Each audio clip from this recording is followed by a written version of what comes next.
Welcome viewers. আজকে আমি আপনাদের সাথে দুইটি ভয়ঙ্কর ঘটনা শেয়ার করব। এই দুইটি ঘটনা মূলত আমার কাছে অনেক ভালো লেগেছে, তাই আপনাদের সাথেও শেয়ার করলাম। আশা করি আপনাদেরও ভালো লাগবে। সো ভিডিওটি না টেনে পুরো ভিডিওটি শুনুন, তাহলে হয়তো বুঝতে পারবেন যে আসলে ঘটনাগুলো কতটা ভয়ঙ্কর। সো সরাসরি ঘটনায় চলে যাচ্ছি। তো প্রথম যেই ঘটনাটা শেয়ার করব, এই ঘটনাটা হচ্ছে একটা ছেলে, তার নাম হচ্ছে পলাশ। তার খুব ইচ্ছা হয় যে তিনি ব্ল্যাক ম্যাজিক শিখবেন। তো তিনি এই জন্য একটা কবিরাজের কাছে যান, যিনি ব্ল্যাক ম্যাজিক করেন। তার সাথে কথা বলেন এবং তাকে বলেন যে আপনার সাথে আমাকে রাখেন এবং আমাকে শিখান ব্ল্যাক ম্যাজিক। তো সে রাজি হয় না। তো ও অনেক জোরাজুরি করে এবং বলে যে আপনি আমাকে যা বলবেন আমি তাই শুনবো, আপনার যদি টাকা পয়সা লাগে আমি তাও দিব, তবু আপনি আমাকে এটা শিখান। তখন সেই ব্ল্যাক ম্যাজিশিয়ান তাকে বলে যে আচ্ছা ঠিক আছে, তো এইগুলা শিখতে হইলে অনেক কিছু করতে হয় এবং অনেক কিছু বাদ দিতে হয় এবং অনেক কিছু অর্জন করতে হয়। তো তোমার যেহেতু শিখার ইচ্ছা, তোমাকে খুব সাহসী হইতে হবে প্রথমে, তাহলে তুমি এটাকে শিখতে পারবা। তখন সেই ব্ল্যাক ম্যাজিশিয়ানকে সে বলে যে আচ্ছা আপনি বলেন আমাকে কি করতে হবে, আমি সব করতেই প্রস্তুত। তখন তাকে বলে যে আমি খোঁজ পাইছি যে একটা মেয়ে ফাঁসি দিয়ে মারা গেছে। ওই মেয়েটার মানে হিন্দু ছিল মেয়েটা। তো ওই মেয়েটাকে মানে পুরানো হবে, তুমি যদি সেখান থেকে একটু ছাই নিয়ে আসতে পারো, তাহলে মানে তোমার এটা থেকে মানে প্রথম ধাপ শিখার। তখন সে রাজি হয় যে হ্যাঁ সে এটা করবে এবং সে বলে, সেই কবিরাজটা তাকে বলে যে এই ছাই আনার সময় তোমার সাথে অনেক ধরনের ভয়ঙ্কর ঘটনা ঘটতে পারে বা অনেক ধরনের বাধা আসতে পারে, তুমি সেগুলা কর্ণপাত করবা না। তো যাই হোক, সে রাতের বেলা খাওয়া দাওয়া করে শুয়ে থাকে এবং তার মা বাবাও শুয়ে থাকে।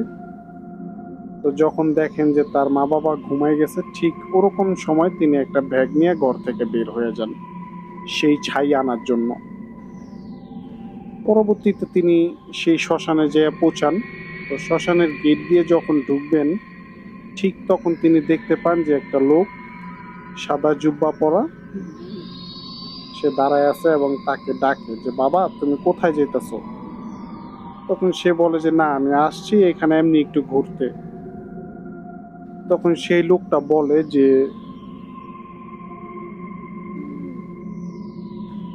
বাবা তুমি যেখানে যেতেছো ওইখানে তুমি যাইও না, তুমি বাড়িতে ফিরে যাও। তখন সে তার কথা শুনে না, সে তার মতো এগুতে থাকে এবং শ্মশানের ভিতরে ঢুকতে থাকে। তো অবশেষে একটা সময় মানে দেখেন যে ওই লোকটা আর নাই সেখানে। তো তিনি যেহেতু জানেন যে তার সাথে এরকম মানে ছোট ছোট অনেক ঘটনা ঘটতে পারে, যেহেতু বলা হয়েছে, তাই তিনি এটা তেমন বেশি একটা আমলে নেন না। তিনি সেই শ্মশানে যান এবং যে দেখেন যে মানে যেই দিকটায় মানে হালকা হালকা ধোঁয়া উঠতেছে এবং অনেকগুলা কাঠের কয়লা পড়ে আছে, ঠিক তিনি সেই দিকটায় যান। তখন সেখানে যে তিনি দেখতে পান যে কিছু ছাই, যেখানে মানে লাশটাকে পোড়ানো হয়েছে, তিনি যে দেখেন যে ওইখান থেকে মানে এখনো ধোঁয়া উঠতেছে এবং কিছু কিছু কয়লার মধ্যে লাল লাল আগুনও আছে।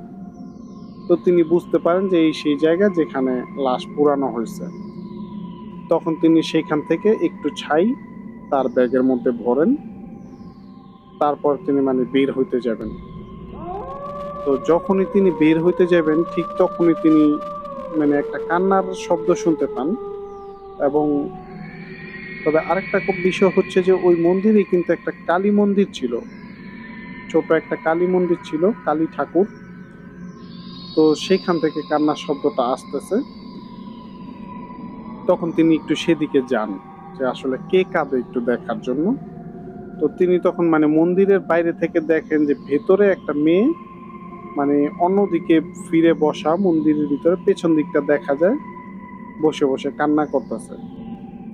তো এইটা দেখে তিনি কয়েকবার ডাকেন যে এই কে কাঁদে এত রাতে।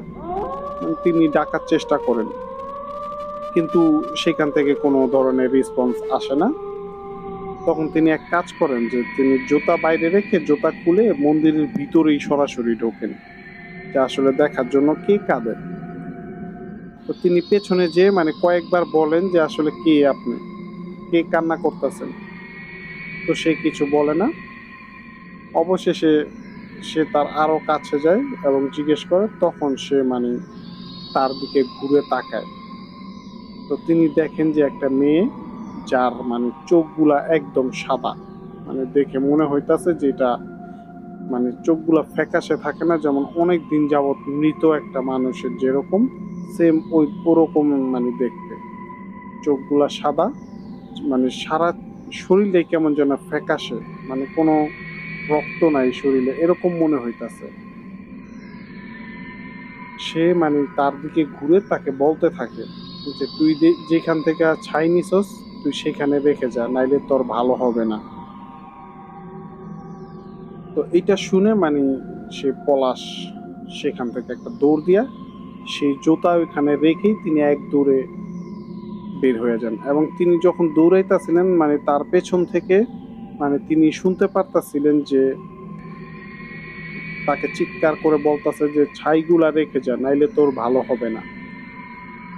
তো এরকম তিনি শুনতে শুনতে মানে একদম তার বাড়ি পর্যন্ত শুনতে থাকেন, মনে হইতাছে যে তার পেছন থেকে কে যেন শুধু এইটাই বলতাছে বারবার।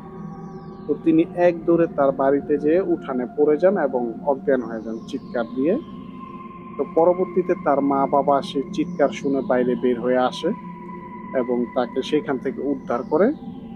তো পরবর্তীতে যখন তার জ্ঞান ফিরে, সেখানে তিনি দেখেন যে অনেক মানুষজন তাকে ঘিরে দাঁড়ায় আছে এবং সবাই তাকে জিজ্ঞেস করতেছে যে কি হয়েছিল কালকে রাত্রে। তখন সে তাদেরকে এই সমস্ত ঘটনা বলে। তো পরবর্তীতে তার মা বাবা তাকে অনেক মানে ঝাড়ে ইচ্ছা মতো। পরবর্তীতে তাকে একটা কবিরাজের কাছে নিয়ে যায় এবং সে কবিরাজ এসে তাকে ট্রিটমেন্ট দেয়, তাবিজ দেয় এবং তাকে বলে যে তুমি যেই ছাই যেখান থেকে নিয়ে আসছো তুমি সেইখানে আবার একা যেয়ে রাইখে আসবা, তাহলে তোমার কোনো ক্ষতি হবে না, আর তুমি যদি এটা রাইখে আসো তাহলেও তোমার কোনো ক্ষতি হবে না। তো তিনি পরবর্তীতে ঠিক সেটাই করেন। পরবর্তীতে তার কোনো আর সমস্যা হয় নাই। তবে সেই কবিরাজ তাকে বলছে যে তুমি তো প্রথম ধাপটাই পূরণ করতে পারো না, এবং তাকে এটাও বলে যে এইগুলা করতে হলে অনেক সাহস লাগে, যেটা তোমার নাই, এই জন্য তুমি কোনোদিনও এটা শিখতে পারবা না। সো ভিউয়ার্স, এই ছিল ঘটনা। তো এবার দ্বিতীয় ঘটনায় যেতে চাই। আর আপনাদের আরেকটা কথা বলে রাখি যে আপনারা যেহেতু আমাদের ঘটনা শুনেন এবং আমরা অনেক কষ্ট করে এই ঘটনাগুলা কালেক্ট করি বিভিন্ন জায়গা থেকে, তো আপনাদের কাছে অনুরোধ যে আমাদের চ্যানেলটি সাবস্ক্রাইব করবেন প্লিজ, এবং আমাদের ফেসবুক থেকে দেখে থাকলে আপনি অবশ্যই আমাদের পেজটি ফলো দিয়ে রাখবেন। তো দ্বিতীয় যেই ঘটনাটা বলবো আজকে, সেই ঘটনাটা হচ্ছে একজন ছেলে, তার নাম হচ্ছে শিপলু। তিনি মিরপুরের কোনো একটা জায়গায় থাকতেন। তো তার গ্রামের বাড়ি ছিল নোয়াখালী, তার বলতে তার নানু বাড়ি। তো তিনি সেই তার নানু বাড়িতে বেড়াতে যান তাদের পুরা ফ্যামিলি সহ। তো বেড়াতে যেয়ে তারা সেখানে মানে অনেক আনন্দ ফুর্তি করেন। তো এরকমই মানে দুই একদিন পরে রাতের বেলা তারা মানে তার মা, তারপরে তাদের মামি, খালা যারা ছিল আত্মীয় স্বজন সবাইকে নিয়ে তাদের বাড়ির উঠানের মধ্যেই তারা সবাই বসে গল্প করতে থাকে।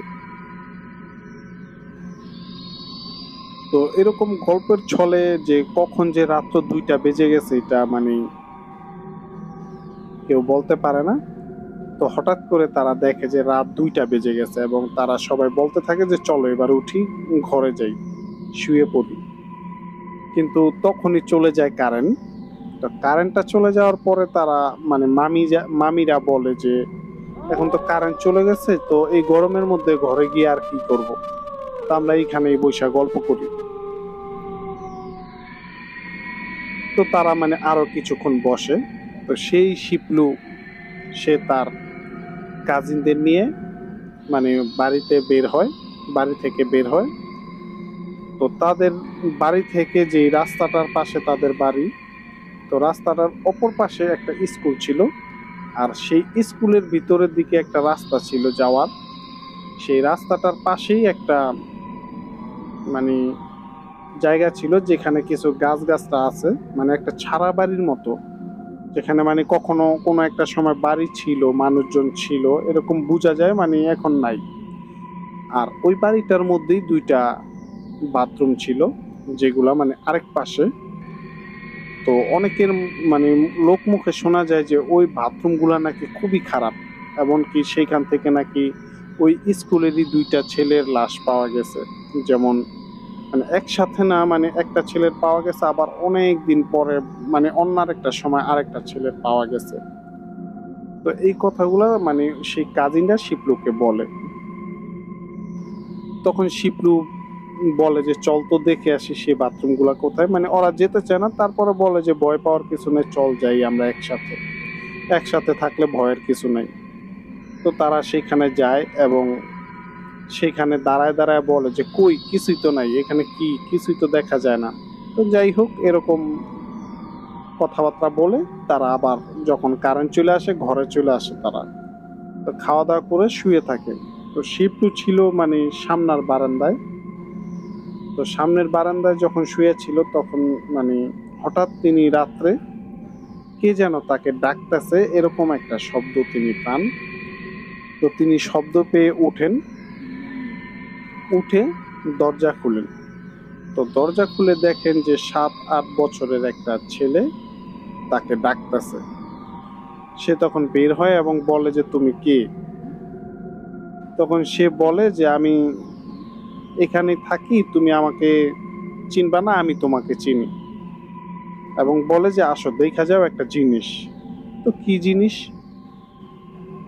পরবর্তীতে তাকে মানে ওই উঠানেরই একটু মানে উঠানটা অনেক বড় ছিল, উঠানটার যে শেষ প্রান্ত মানে যেখান থেকে রাস্তা শুরু ওই পর্যন্ত তাকে নিয়ে যায় এবং বলে যে ওই যে দেখো সামনে। তো সামনে যখন ঘুরে তাকায় সে কিছুই দেখতে পায় না। তো পরবর্তীতে সে আবার পেছনে তাকায়, কিন্তু পেছনে তাকিয়ে তিনি দেখেন যে সেই বাচ্চাটা আর বাচ্চা নাই, সে একটা লম্বা মানে মানুষের মতো, মানে খুবই ভয়ানক যে এরকম টাইপের মানুষ খুব কম, এরকম লম্বা মানুষ নাই বললেই চলে।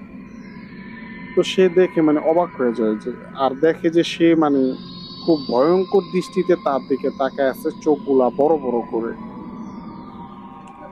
তো এটা দেখে তিনি মারাত্মক ভয় পেয়ে যান এবং সে বলতে থাকে যে তুই না আমাকে দেখতে চেয়েছিলি, আমি সেই বাথরুমে থাকি, তো তোকে আমি নিয়ে যাব। মানে এই কথাগুলো সে বলতে থাকে এবং বলে যে তুই আর কখনো ফিরে আসতে পারবি না, আজকেই তোর শেষ দিন, এরকম বলতে থাকে। তো এমন সময় মানে সেই শিপলু সেখান থেকে মানে মানে দৌড় দিয়া যে তিনি ঘরে চলে আসবেন এরকম ওয়ে নাই, যেহেতু মানে ঘরটা যেই দিকে ঠিক সেই দিকেই ওই অবয়বটা দাঁড়ায় ছিল। তখন শিপলু একটা জোরে চিৎকার দিয়ে সেখানে মানে সেন্সলেস হয়ে যায়, তারপরে আর তার কিছু মনে নাই। তো পরের দিন যখন তার জ্ঞান ফিরে তিনি দেখেন যে তিনি ঘরের মধ্যে এবং তার মা বাবা সবাই তার পাশে এবং তার মা চিৎকার করে কান্নাকাটি করতেছে। তো অবশেষে তার মা তাকে জিজ্ঞেস করে যে তুই সেই বাথরুমের ওইখানে কেন গেছিলি এত রাতে।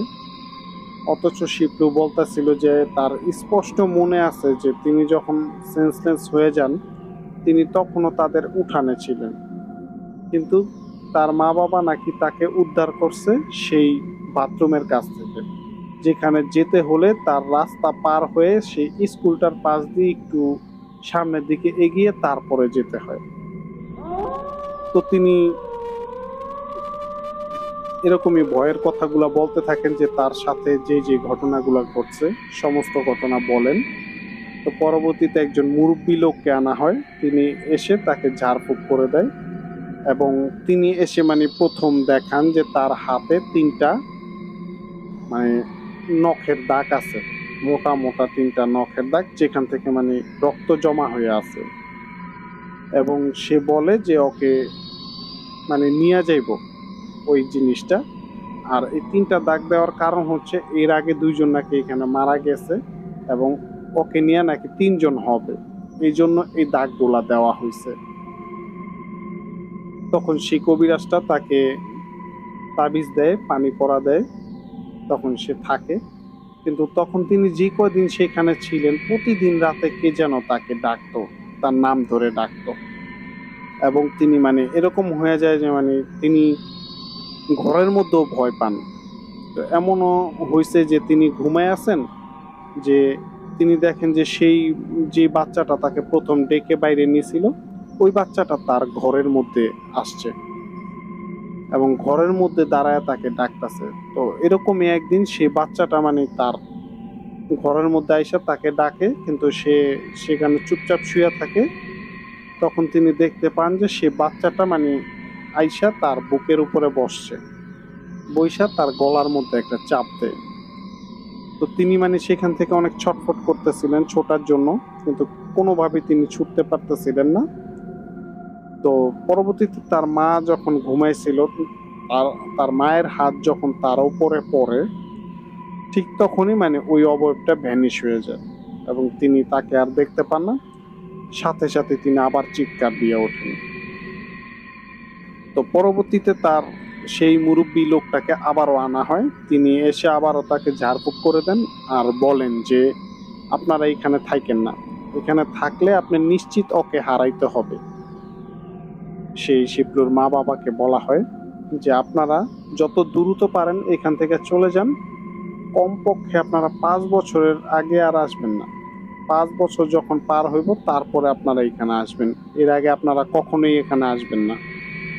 আর আপনারা যদি আসেনও কখনো ওকে নিয়ে আসবেন না। তারপর থেকে তার পরের দিন তার মা বাবা সবাই তাকে নিয়ে সেখান থেকে চলে আসেন এবং তারপর থেকে আর কোনো ভয়ঙ্কর ঘটনা সে তার সাথে ঘটে নাই। সো ভিউয়ার্স, এই ছিল ঘটনা। তো ঘটনাটা যদি আপনাদের ভালো লেগে থাকে তাহলে লাইক, কমেন্ট ও শেয়ার করুন এবং আমাদের কালো আত্মা ইউটিউব চ্যানেলটি সাবস্ক্রাইব করতে ভুলবেন না। পাশাপাশি আপনি যদি ফেসবুক থেকে দেখে থাকেন তাহলে আমাদের পেজটি ফলো দিয়ে রাখবেন।